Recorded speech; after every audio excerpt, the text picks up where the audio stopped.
Welcome, film industry professionals, film buffs, and aspiring filmmakers. I'm your host, Fernando Gillen, and our lovely co-host, Dana De La Camera.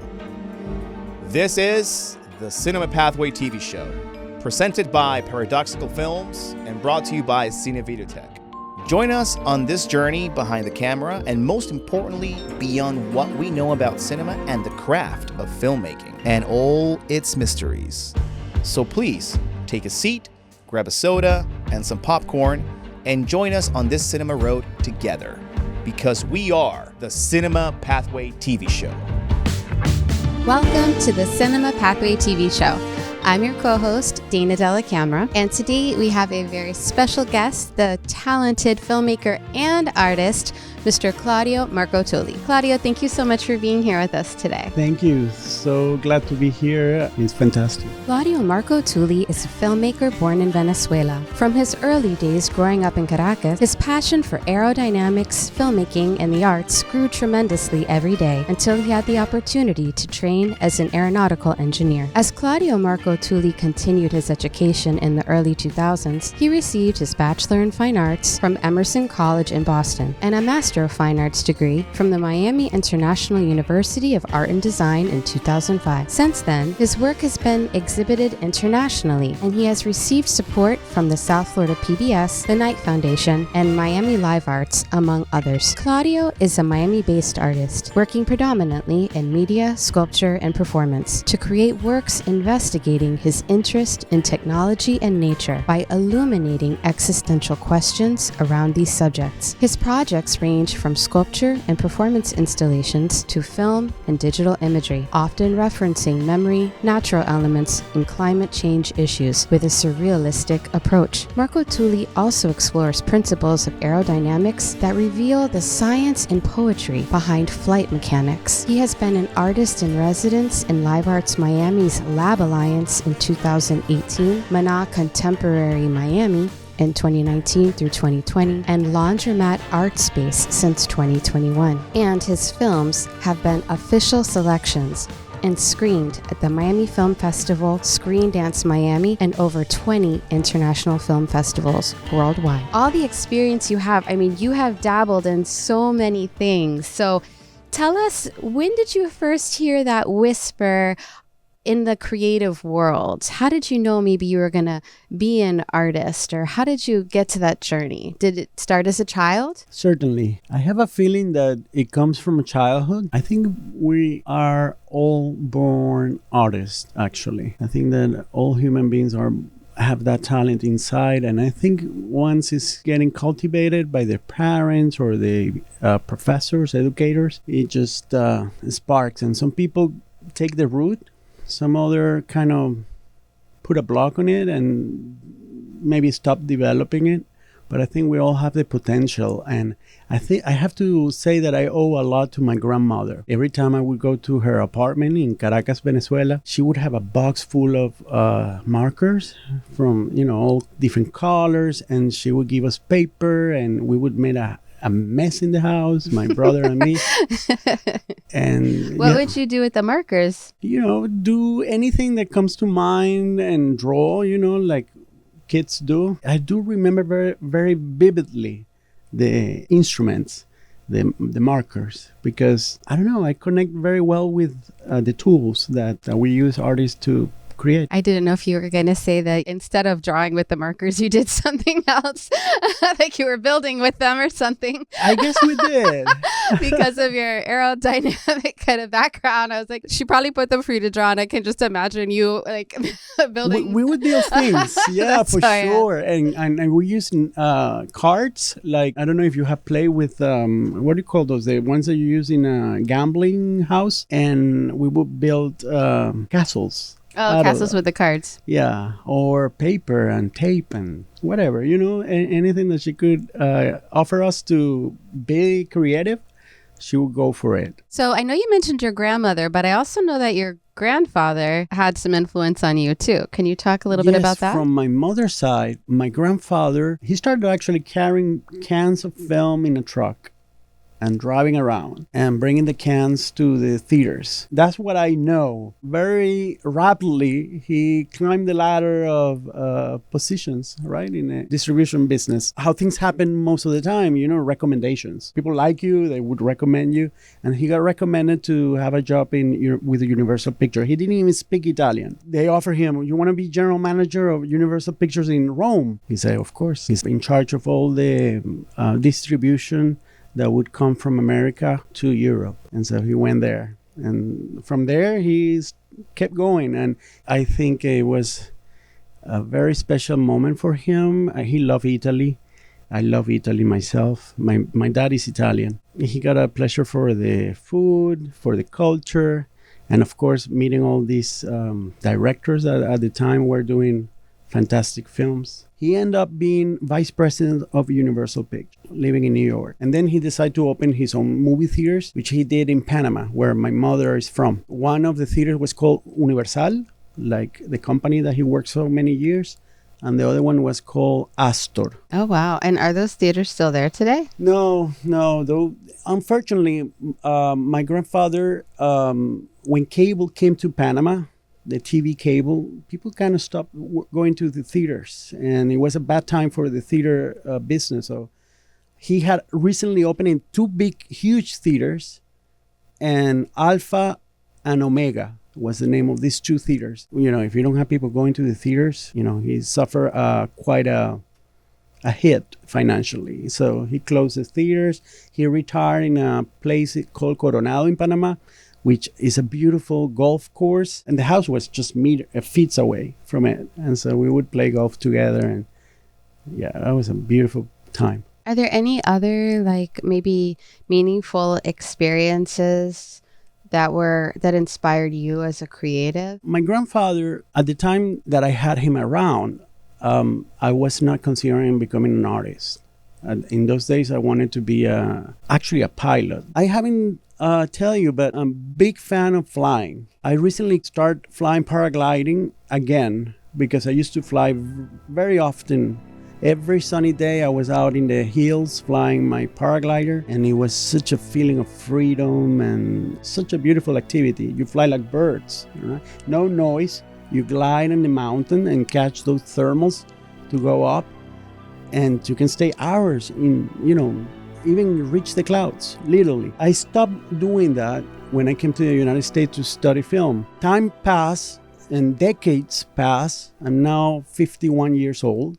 I used to fly when I was 18, 20 years old. I went back to start flying in Peru. It was amazing. I flew again after many years of not doing it. I thought about making a film that deals with this sport of paragliding and a love story. And that may be something that I want to do. Actually, a pilot. That's what I wanted to be.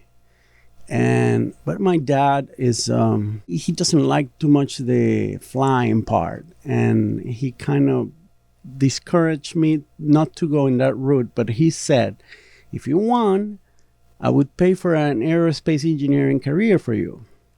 And then you go that route, and then later you buy your own airplane and you learn to fly. I mean, I already knew how to fly, but I only had like 100 hours when he said that. I went to aerospace engineering school in Florida. Help us understand how you made this shift from, one to the other. It was a strong fight. I had to say that I think that the first wall that I encounter is my difficulties with physics, chemistry, and math. I was doing okay, but when it got to a level that it was, I think I was in studying deep chemistry, the one that you study when you're becoming an engineer. Boy, I was sweating. I was sweating. I was having a hard time. I have a hard time focusing sometimes in things that are so, I don't know if that's right side of the brain or the left, but, mathematical concepts. And so I was struggling with that. And at the same time, I was painting a lot. I discovered oil painting. Oh, wow. Yeah. Okay. When I was in Daytona Beach, I bought canvases and started, painting every day. And I really enjoy that. When I decided to bail out of aerospace engineering school, I went back to Venezuela, but I kept painting. and I started like non-stop painting. I made so much in those days. I took like a year sabbatical, right? And just discovering the worlds of art and getting very involved with it. From the painting side, what would you say, like, who were your main influences? I discovered a painter while I was still studying aerospace engineering. He's a surrealist, and his name is René Magritte. I went to a trip to Montreal, Canada with my roommate. And in the Museum of Montreal, there was the biggest show that I think have ever happened of René Magritte. I could not believe it.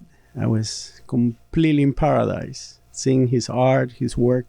And I think he helped me to sharp that root of surrealistic approach. I still love surrealism. I think in my films is embedded in a way. So how did you go from painting to film? My dad, when I was about 8 years old, brought to the house a beta movie camera. That's like a video camera that in those days would actually record in a big tape, like a VHS tape, but it was a beta tape. He let us use it, It was there for us to play with it. And I mean, me and my brother. And we would start doing films and things, we would film a lot with it. I think how everything started. Now, I kind of put that in halt. I went to aerospace engineering school. In those days, you really didn't have a phone with a camera. You needed to have a video recording device. And you remembered that you had this camera and you enjoyed doing those things? Or how did you say, you know what, I want to go from painting to film? I felt that I wanted to give movement to my paintings. I felt that I was doing kind of like stories in the canvas. And I feel like, wouldn't this be awesome to add that beautiful quality that the film cameras have, motion pictures, to tell a narrative and through movement and a passing of time? I just got hooked to it.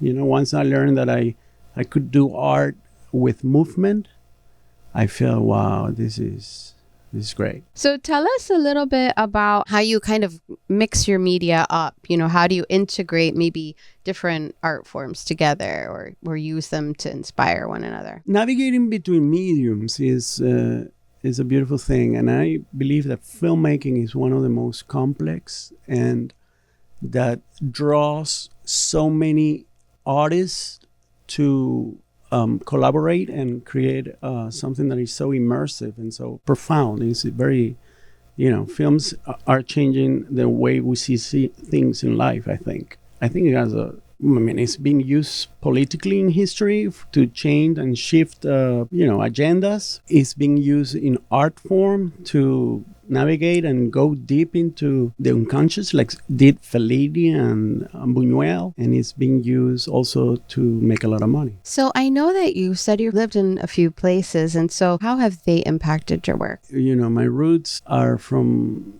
my childhood and my adolescence. I really enjoy growing up in Venezuela.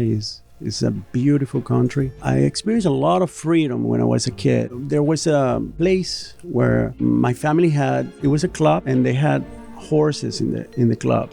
And she would leave us there, and have fun. And then maybe 5 hours later or whatever, she would come back and honk the horn, and we would go back to the car and go home. But she didn't even have a clue what we were doing for 6 hours. So it was a lot of freedom. I felt blessed by that. On that note, we're going to take a short break. When we return, we're going to spend some more time getting to know more about Claudio Marcotulli. So stay tuned. We'll be right back. Welcome to Tell Your Story. It is a masterclass hands-on workshop that is presented by Cine Videotech and brought to you by Paradoxical Films. Crafting cinematic vision and lighting engineers with the instructor, Mr. Egon Stefan Jr. You will learn how to work with actual film, 16mm, super 16mm, 35mm and film cameras. In addition, how to load them and change magazines. Furthermore, the workshop will prepare you on how and what it takes to work on set as a first or second assistant camera, the fundamentals of lighting, and the pathway to becoming a director of photography. Furthermore, coming soon, unveiling the artistry, a mastering of makeup techniques with the uber-talented special effects makeup artist, Bianca Graziani. She will enrich your knowledge and techniques with professional tools that are implemented in the film industry, commercials, and more.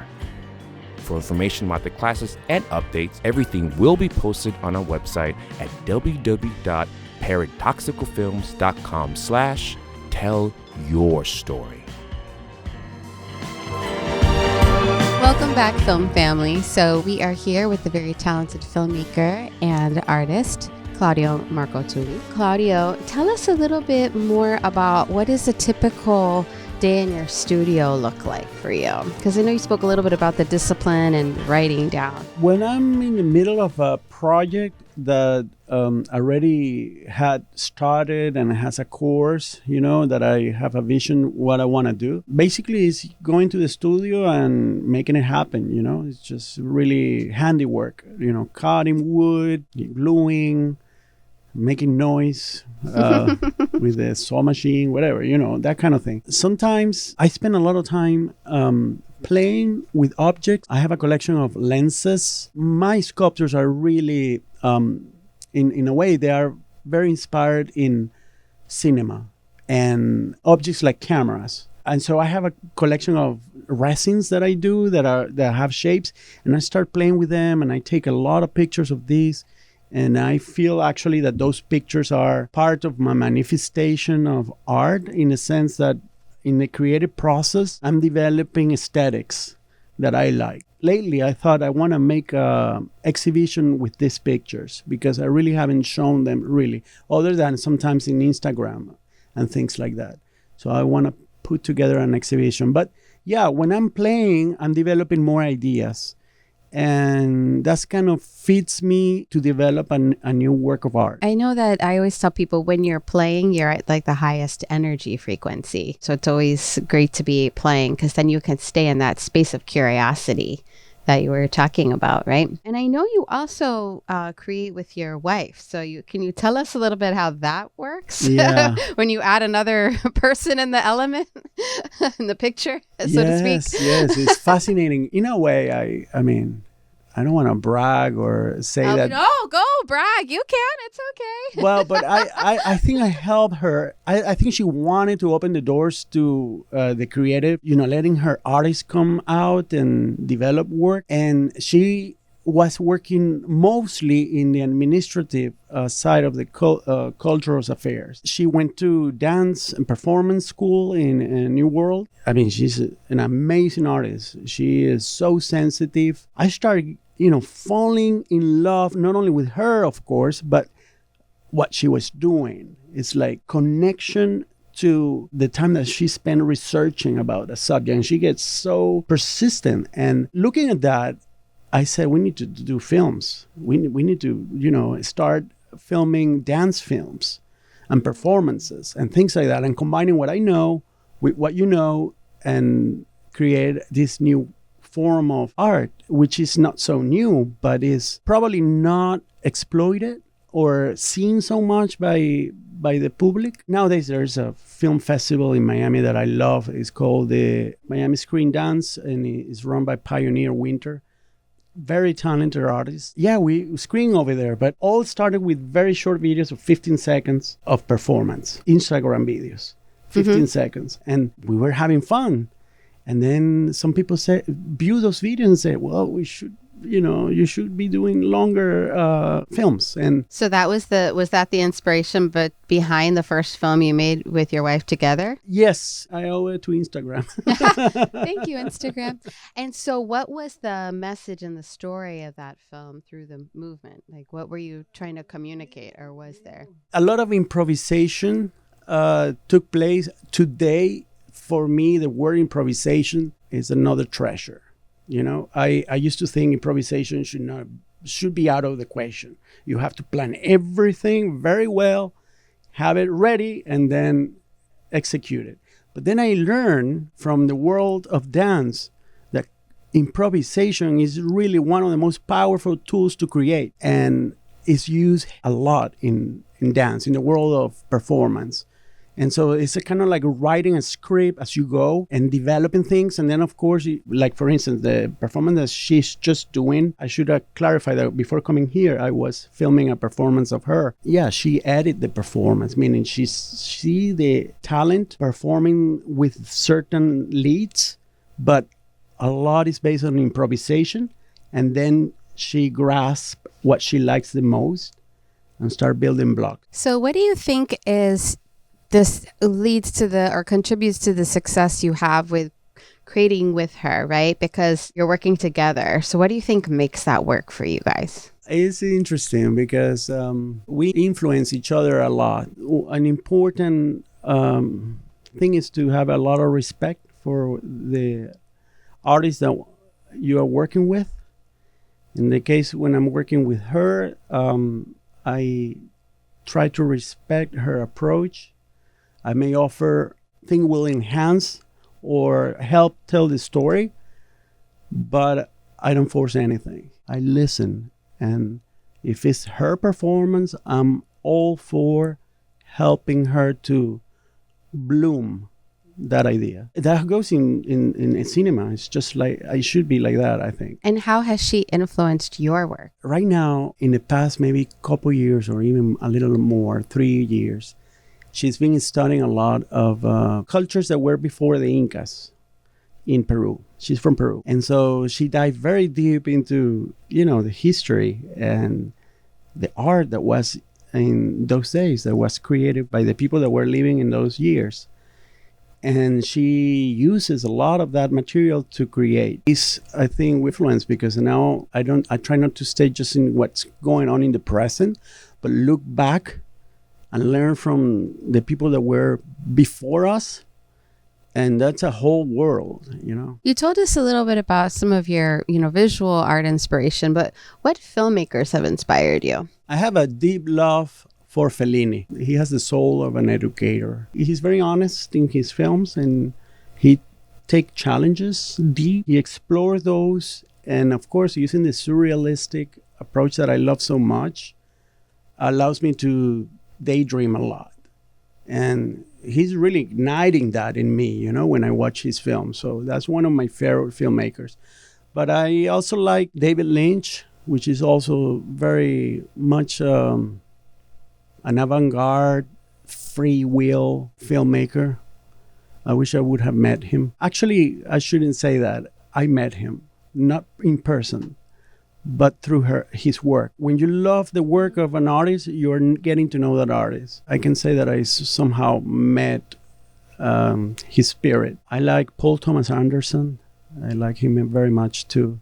Drunk Punch Love. Oh, Life Aquatic. Well, I was going to say because multimedia, anytime someone uses multimedia, I always think of Wes Anderson, and just because he's one of my favorites. Yeah, the Life Aquatic. Oh, that was Paul Thomas Anderson. And I think Life Aquatic was Wes Anderson. Wes Anderson. You're right. My mistake. Sorry. No. It's okay. Paul Thomas Anderson did Magnolia, which is another movie that I really like. Yeah, but the Wes Anderson's the one I think of when I think of the use of multimedia. That is so extraordinary. The drawing of the inside of the ship, then going back and forth between the two is just that blew my mind when I saw that. I was like, that is so cool. So about your projects, which has been the project that you are the most proud of? Well, sculptures, a few months ago, maybe almost close to a year, I sold a sculpture called Spectrum Collider. And that was the first large-scale sculpture that I did when I decided to invest in a studio and work in the arts. Meaning take it very seriously. I create this vivid sculpture that has a lot of color. It's a luminic sculpture, and I'm very proud of it. It's one of my favorite ones. Filming-wise, I love a film that I did when I was in college called Abstract Nature of Logic. That film never went to the festival route. I didn't even know how to do that at that time. What was that film about? It's about a kid that is in class drawing trees.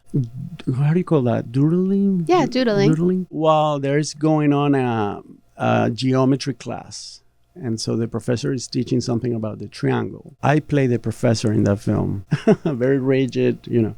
I told you I wasn't good at math. So to me, it was kind of a traumatic experience to have a professor that was really tough on us, and I was not able to. So I put that in a film and had to do a lot with childhood and the contrast between that free spirit mind that the children usually have, I think very much, maybe 99.9%. And then, you know, the more logical, rational mind that the adults develop as we grow up. So it's a little bit of that contrast, and it had to do also with abstraction, chaos, and order. There are scenes, for instance, there is one scene under a bridge framed between two columns, and in the center there's a bunch of people playing with a ball and having fun and running around.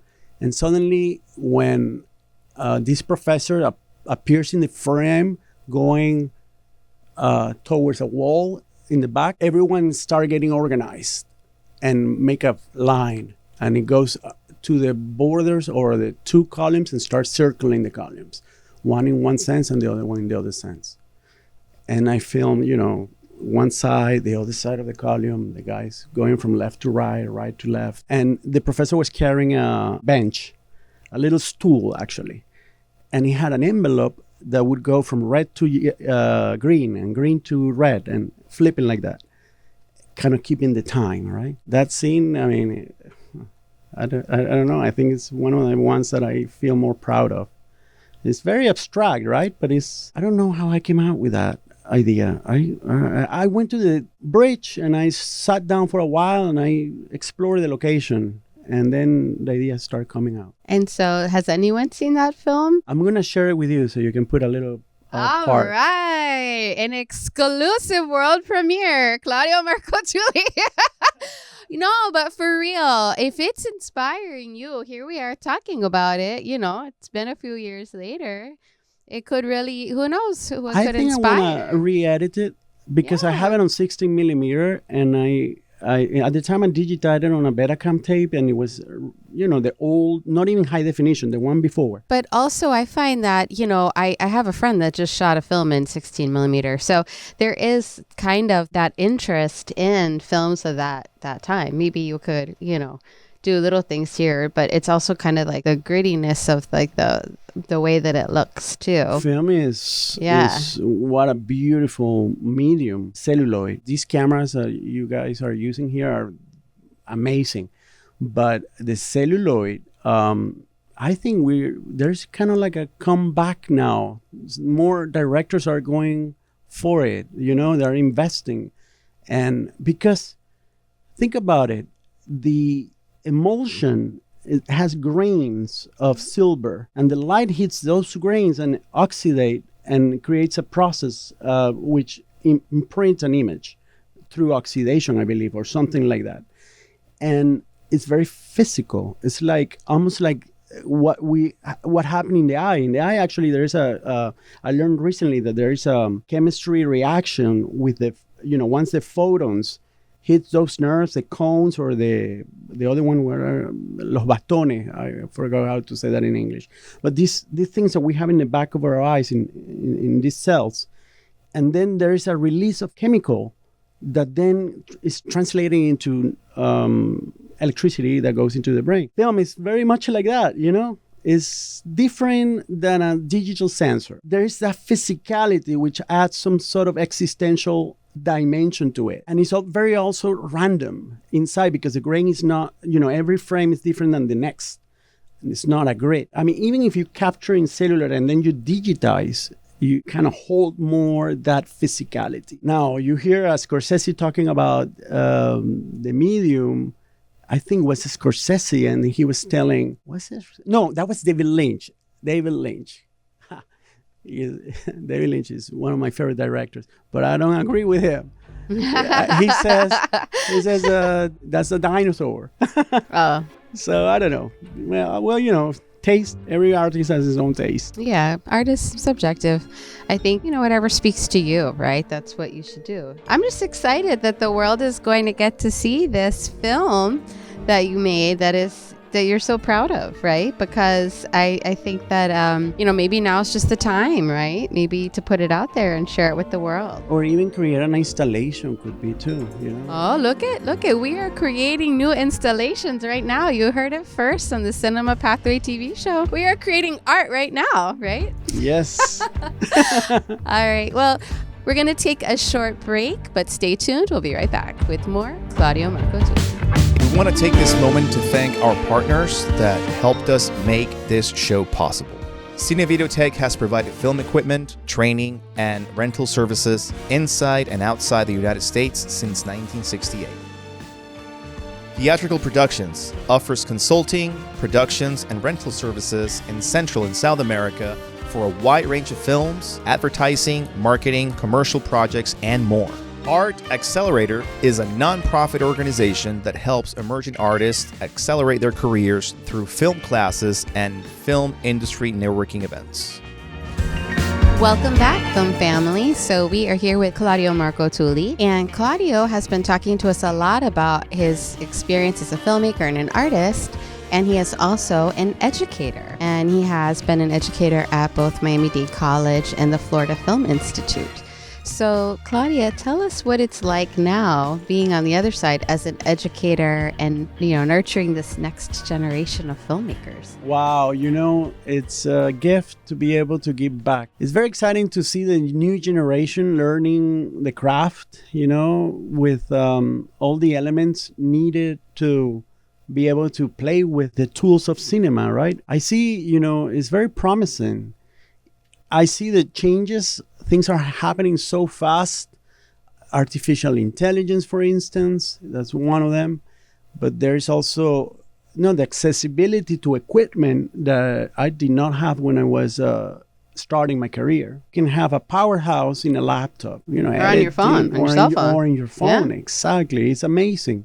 And so I like to teach production. That's kind of like my forte, and that's why we teach the most in Florida Film Institute, to learn to use the tools, to see how a script is built, to see how camera works, and of course the editing at the end. All of those aspects are covered in my classes. I do workshops too sometimes, and in those workshops I go a lot wilder in the sense that I teach more the craft of the arts. What's so methodical, how to be critic and tap into the emotions and what's going on in your mind and have a voice and an opinion and be able to grasp that and make a piece of art that speaks, right? That tells the audience something. How do you help the students tap into their own voice and identify that? There are many methods. I sometimes use the most crazy ones.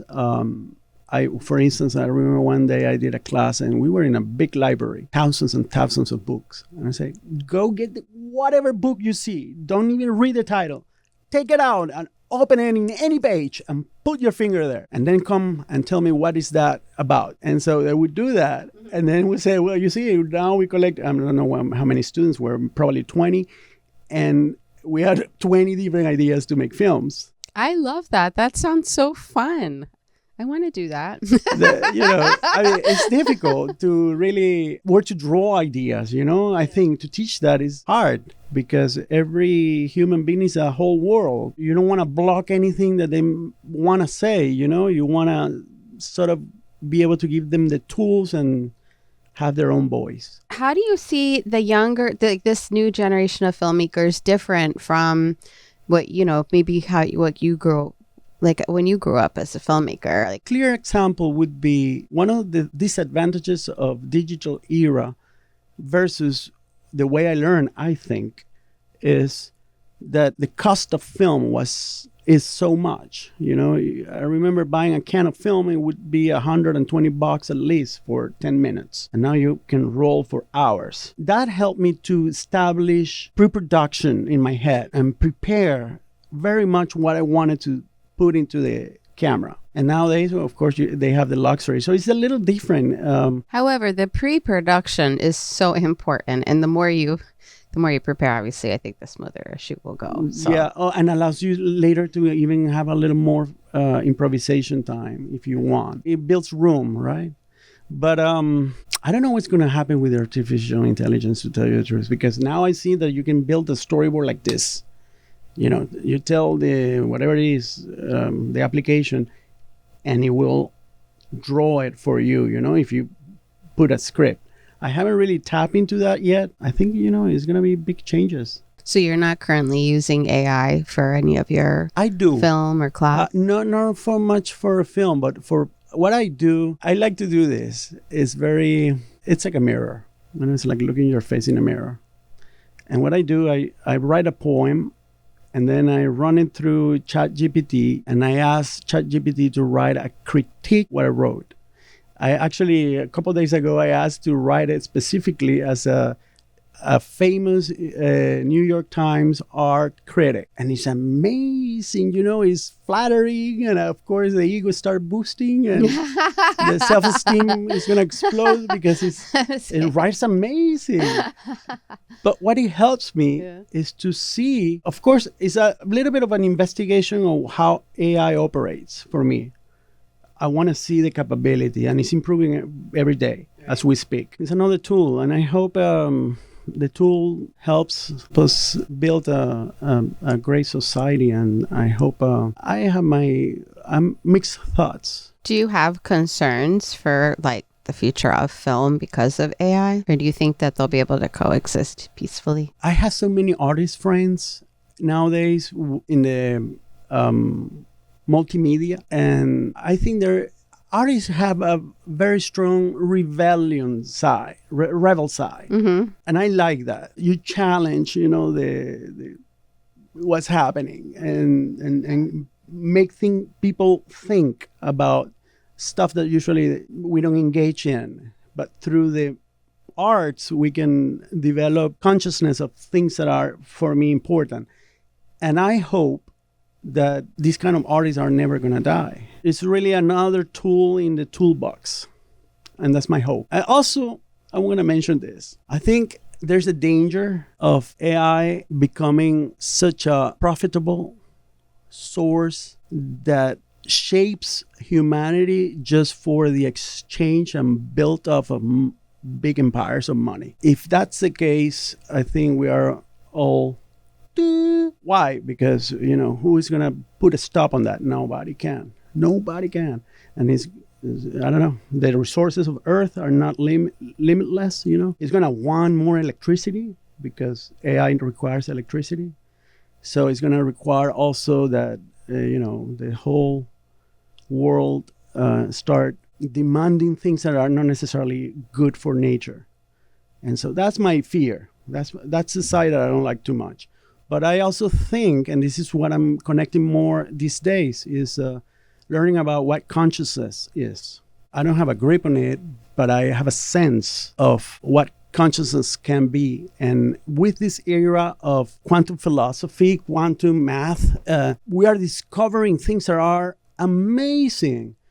And I think AI will or could help us tap into that and help us with a lot of tasks, like doing a production sheet, storyboards, and other things. One of the things I wanted to kind of, you know, tap into was, I know you've screened your films, you know, around the world. You've, you know, had artwork done around the world. So how has that impacted you? Kind of like having exposure, getting selected, being showcased, winning film festivals, things of that nature. How does that impact you as an artist, as a filmmaker? I love being able to show my work. Different avenues that I have been able to be blessed and exposed are helping me in the way that open more doors for my work to be seen.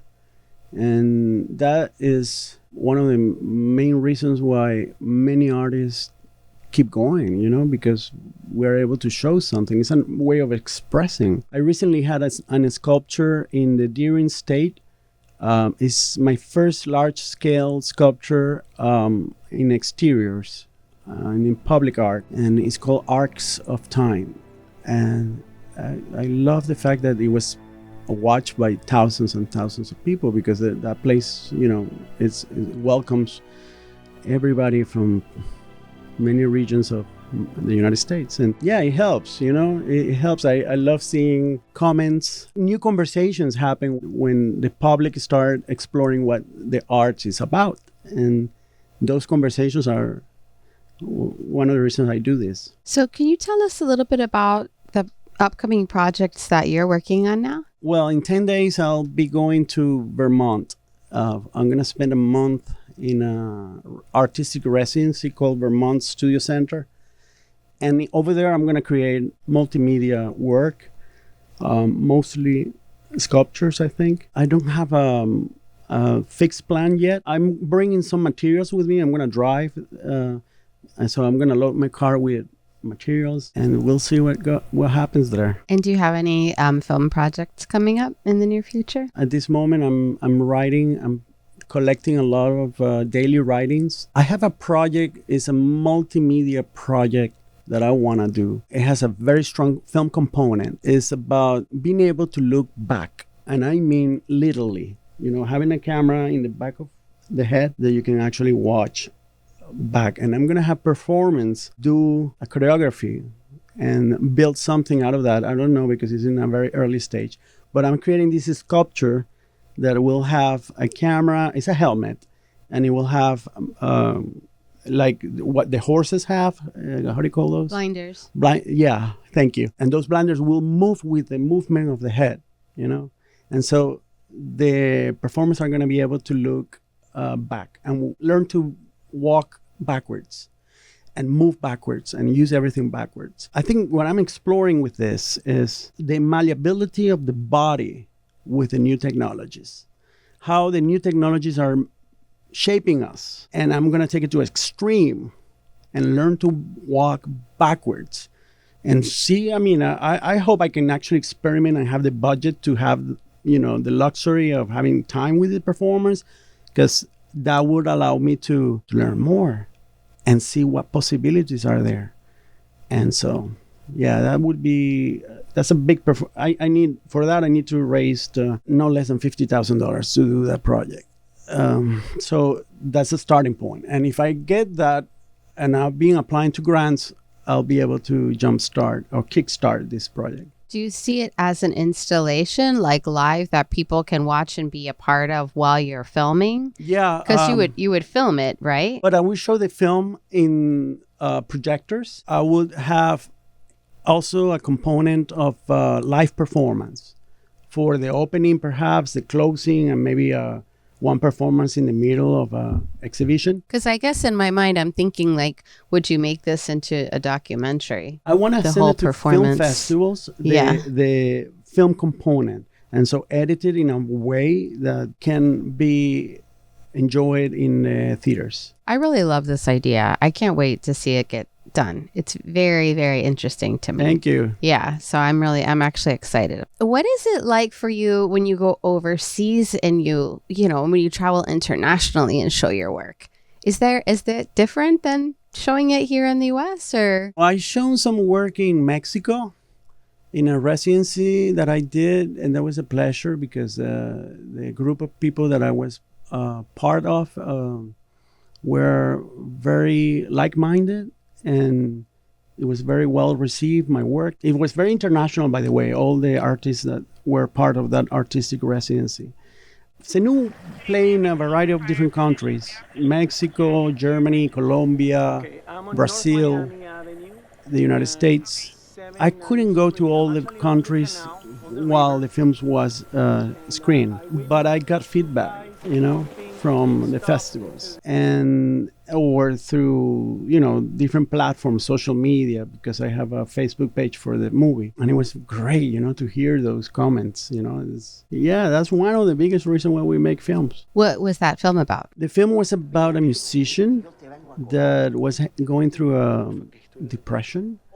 and could not really draw. The agent of the musician was demanding that he produce the song that was in the contract. And he was in the middle of a depression, and he embarks himself in the river, in the little river here in the Portal, and he looking for inspiration. And in his journey, he found a shaman. Many things happen in the way, but one of the most important is a shaman that gave him a flute. This flute actually is a pre-Columbian flute that had a chance to have, meaning it could be maybe 1,000 years old, I don't know, but very old. And to me, that was revelation. Why? Because being able to work with that instrument put me in touch with the past, and blowing an instrument that in a way can be called sacred, right, is creating sound from an instrument that was played maybe 500 years ago, 1,000 years ago. And now we're in the future and we're playing it. And for this musician, when that happened, he felt enlightened, and he was able to produce a song. Well, there's other things that happen in the film, but I'm not going to give it away. You're going to have to watch it. How can people find Sinu? Well, Sinu can be found on PBS. They have a collection of films that are in their website, which is that slightly censored. Is that under the filmmaker series? Yes. Okay, great. So if you go to PBS and you look under the filmmaker series, you can do a search and find it that way under Claudio Marcotulli. And what's the other way that they can find it? Vimeo channel, and it's open. It's open to the public. It definitely takes a village to make a film, and so it's nice when you have people supporting you to help you bring your vision to life. So with that, we're going to go ahead and take a short break, but stay tuned. We'll be right back. At Cinema Pathway TV, we are committed to bring value to you and our film community as we explore the craft of filmmaking around the world. Also, visit us online at www.paradoxicalfilms.com/shop, where you can purchase Paradoxical Films and Cinema Pathway gear such as hoodies, t-shirts, hats, stickers, and more. Make sure to follow us on Instagram at cinema_pathway_podcast for behind-the-scenes footage, photos, and more. Welcome back, film family. We are with artist and filmmaker Claudio Marcotulli. Claudio, can you tell us a little bit about maybe who have been some of your mentors and what has been an impact they made for you? I was very lucky when I was studying in Emerson College to meet a professor. Until today, I still keep a really good friendship. Her name is Susan Steinberg-Wool. We really have so much fun when we're talking film. She taught me alternative methods of creating a script, and is a moviegoer. She do a lot of presentations, and she teach nowadays in Harvard filmmaking, screenwriting. And so her influence really helped me build the kind of artist that I am today. So what were some of the differences in screenwriting that she taught you? Well, one of the great things that she did is do not worry about the format. She said to me, all the other professors that I had were so picky about the format, and said, if you want to storyboard it directly without even writing it, go for it. Really? Yeah. And then so I start drawing a lot. Like this movie that I told you that I made over there, it was just really, frames. Yeah, so it was very helpful. So it started with the images and then you wrote the words around the image. Well, that movie doesn't have any dialogue, speaking through images. There's a moment that an actor steps over something, a cigarette butt, and you hear the boot stepping over the thing. That's it. The rest is music and ambient sound. For the cut that I made that hasn't been released. Maybe if I do a new cut, Wait a minute. Another film that hasn't been released? No, that's Abstract Nature of Logic. That's the same one. Oh, okay. Oh, and I have another one that I haven't put in festivals yet. It's called Mars Killed Bird. Okay. And that was a fun film to shoot. I did while I was doing my master's degree here in Florida. That one, El Niño, is another one. I made those 2 films when I was doing my master's degree. Well, you thought you were coming for an interview, but look, you've got a whole film festival around to plan now with these films that have never been released to the world, which is a beautiful thing, because that's why, you make art, right? Because you don't know who it's going to touch, whoever sees it. You don't know what difference it could make for them or inspire them. What advice would you give to filmmakers maybe just starting off on their journey? Sit down, allow time for yourself to be creative. If possible, don't stop writing even 5 minutes a day. 5 minutes, 10 minutes, 15 minutes is going to make a big difference. And start putting down your ideas. The tools to make films are out there. Everyone has them. Phones can be one. Just start doing it. What are some obstacles that you come across during your filmmaking or creative experience, and how do you maybe overcome those? Money is one. I did a lot of films with help of friends, and I am eternally grateful for that help. But it gets a point that I really want to be able to pay everyone in the set, not work for favors or for just a volunteer work. You can, a lot of times, if you have a PA, a production assistant in the set that is wanting to learn, well, that's a trade, right? And so they would be in the set learning. But any professional that is on a set should be paid. And so money these days is tough. There are opportunities out there to sell scripts, to tap into perhaps grants, or to foundations that invest money locally, like in Miami. If you want to raise some money, there's options. Yeah, that has been really the toughest thing to tap into today for me, because I want to be very independent and I don't want to be controlled by a studio. I feel like my art suffers if it's controlled. And that's why I really appreciate filmmakers like David Lynch, what they really wanted to make. Nobody stopped them. And he was able to get the support of studios and producers and other people, and we're not trying to control what he had to say. How would a filmmaker go about selling a script? I see so many advertisements these days in social media, different. And I was often wondering, is it true, like sending my script there and see if it gets picked? I think I have to put my mind back into filmmaking and saying to myself, I'm going to make a narrative project, a film from beginning to end, not so much a film that is presented in an installation or in a gallery setting or a museum, which I adore to do.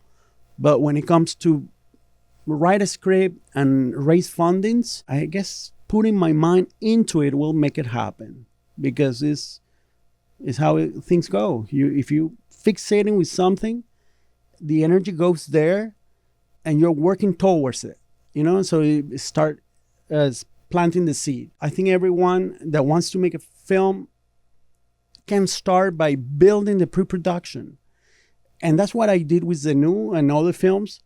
I invest a lot of time making storyboards, making budgets, making shooting schedules, making everything. And when it was all done in paper, which doesn't cost more than my time, not the time of many other people, then you go out and shop around to see who wants to invest on that. Yes, you can save time by doing a lot of the legwork yourself. So when you do bring the team on, you're ready to go, right? To save on time and money. Are you ready for final thoughts? Yes, I am. Let's go.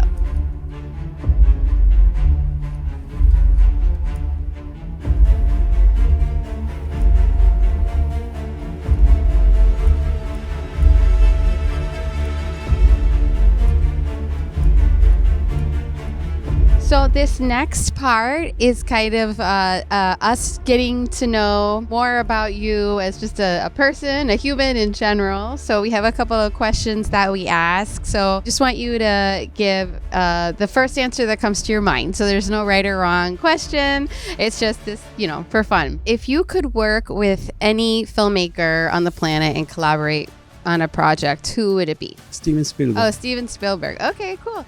And if you could, do you have an idea of a film you would shoot with Steven Spielberg? Wow, he has so many subjects. He actually done a few about extraterrestrial, which is a subject that is fascinating to me. Maybe something of science fiction in those those lines. If you could have any actor or actress in your film, who would you love to work with? Bill Murray, would love to work with him. Well, I mean, some of them are not alive anymore, but Marcello Mastroianni, imagine that. What's your favorite word? Love. Aww.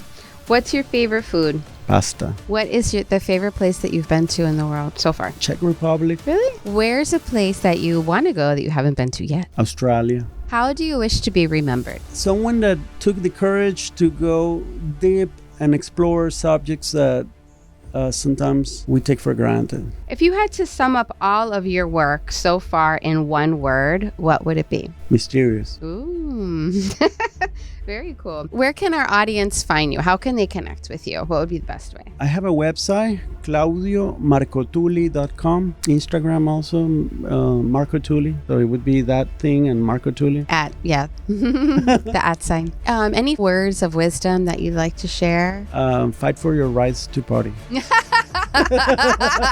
So we had talked a little bit before about your studio. So can you tell us a little bit about your studio? How maybe anyone watching can connect with you? I have a studio in a place called Laundromat Art Space. It's in Little Haiti. We have 11 studios. I have one of them, but we are a group of artists from all around. And we do openings every month and a half. So if you sign in their email, you can look for them at Laundromat Art Space and sign in. You will find when there is an event happening, and I'm very happy to show you my studio and show you what I do and have a chat with you. Claudio, thank you so much for being here with us today. You are a treasure, and it has been so wonderful learning about your life and your journey and your craft and your art. So definitely, connect with Claudio Marcotulli on social media. Check out his films on PBS and Vimeo. Give a comment or just connect. And so thank you so much for tuning in to the Cinema Pathway TV show. And remember that you can check out other episodes on YouTube and also through our podcast on your favorite streaming platform. So that's it for me. Well, one of the things I want to say, I know we had talked about final thoughts, but I just want to say that, Claudio, you really have inspired me to tap into my childlike side, and you've made me realize that I definitely need to slow down and stop and play more, to just allow those creative juices and voices, those little whispers, to come from the back to the forefront. So thank you so much for inspiring me today. Thank you for having me. I really enjoyed talking to you. Wonderful. So from us here at the Cinema Pathway TV show, that's a wrap.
Lights,